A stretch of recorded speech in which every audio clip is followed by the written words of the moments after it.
I have a love-hate relationship with Naruto Shippuden Ultimate Ninja Storm 4. I expected lots of intense action and characters, and to its credit, Storm 4 delivers. On the other hand, even the best combat system in the world would be wasted if there are no worthy opponents to be found. Did you think mere trees could stop me? I'm coming down on you! That's not to say that this combat is the best, but it is pretty strong. Fights are fast and fierce, and are treated like major events by way of plenty of cinematic camera angles and powerful jutsu moves at your disposal. The controls are simple and the most responsive of the Storm games to date. What I liked most, however, was the ability to switch between your active fighter and two support characters on the fly by moving the right analog stick. That isn't always needed though, because the AI opponents have a bad habit of falling into a repetitive cycle of constantly evading and annoyingly spamming ranged attacks. That's made even worse by the way some areas of the story mode give enemies a huge edge by increasing their damage. That just feels cheap.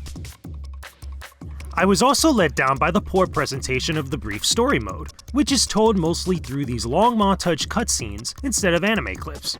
It wasn't until later in the story that Storm 4 switches to in-game cutscenes, which look much better.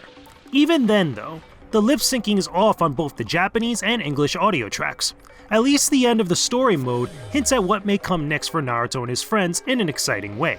After that comes Adventure Mode, which is just an obligatory retelling of key events from the early parts of the series. With more of the same AI troubles and nothing new to see by way of the story, it feels like it could be skipped entirely without missing anything. Multiplayer in Storm 4 is great, as long as you're playing locally. There are a bunch of different competitive modes to explore, along with 61 playable characters with varying attacks, jutsu moves, and alternate costumes. Online, however, almost every match suffered from massive input lag or stuttering that rendered them pretty much unplayable. It's sad to see a game squander so much great potential, but that's where Naruto Shippuden Ultimate Ninja Storm 4 ends things. For more on all things Naruto, stick with IGN.